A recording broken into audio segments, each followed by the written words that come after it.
My name is Mohamed Ezeldin. I'm the Tokenomics lead at Animoca Brands, and I've been in crypto for 5 years now. So as head of Tokenomics at Animoca Brands, what my day-to-day includes is jumping on different calls with stakeholders, downloading all of the different ideas and knowledge in their mind to then start to devise an ecosystem, let's say, of what their ecosystem looks like, and then from that we can derive what the tokenomics looks like. So a lot of it is ideating, research based, and calls, a lot of calls. Break down like what the ecosystems are that you're dealing with. I'm curious because I'm sure they kind of span through Animoca's projects. Absolutely. So I mean, from an ecosystem perspective, an ecosystem, it could be just an ecosystem around the game, which is something we're familiar with.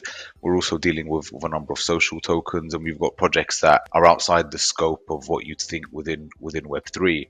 So one of the projects we're working on right now is looking at bringing back the woolly mammoth using CRISPR technology, which you think, well, actually, what's that got to do with games, so to speak, in Web3? But actually, there's a big overlap on that front. So it really does depend what falls on my desk. Wait, so tokenomics relate to bringing back woolly mammoths from with CRISPR technology? This is wild, man. Tell me more, please. Where does it fit in? I guess it's the Web3 element is what ties it all in. So there is a game being built around this, and I've got one aspect of the ecosystem is the game, and the game is using as an education tool.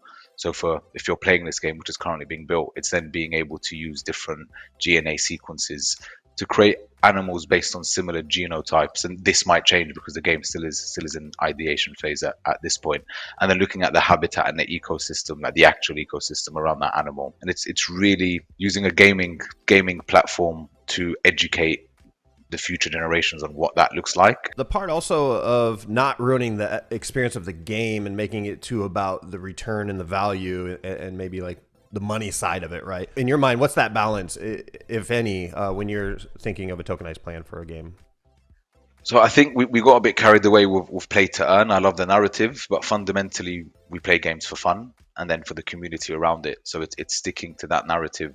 It's making sure that people are coming into the ecosystem because they want to play the game, that the game is actually fun. And again, Phantom Galaxies is testament to that.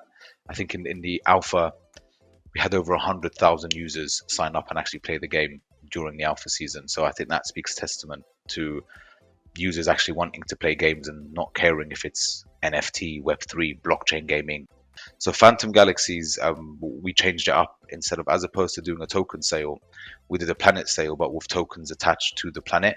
And your earning rate on the tokens, that there's a minimum amount and a maximum amount, and that's based on actual gameplay.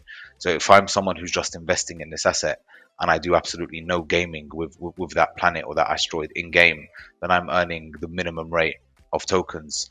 But if I'm someone who's gaming every day, I've got my friends or I've got a guild and we're playing with those planets, then I'm at the upper end of the earning potential on that front. Maybe as opposed to single games, you've got a number of game studios who are making hyper casual games. One of these game studios is Viker, and they've got IP rights like Who Wants to Be a Millionaire, Deal or No Deal, amongst others. We've invested in Defy, which is a move to earn game with a twist. Defy is based around this massive corporation that are taking over the world, and we're fighting back against this corporation, and then we have to hack into them, and it's all about scanning the zone you're in and then moving to different parts within that zone and solving problems, solving mathematical based problems. It gets more difficult over time based on the if you're in the same geolocation over and over again, it becomes more difficult to get tokens from that location.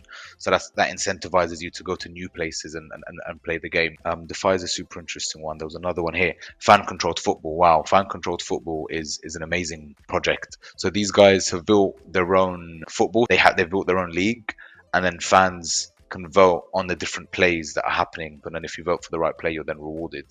And there's a lot more to that ecosystem. They're moving into basketball next, so that's a massive one. But this is more like the in real life aspect, and I guess something we haven't spoken about is human interaction and the need for us to have physical interactions with one another. Not necessarily mean we meet each other, we start touching each other on the face and arms, but more so just being around other humans. And that's Animoca Brands, right?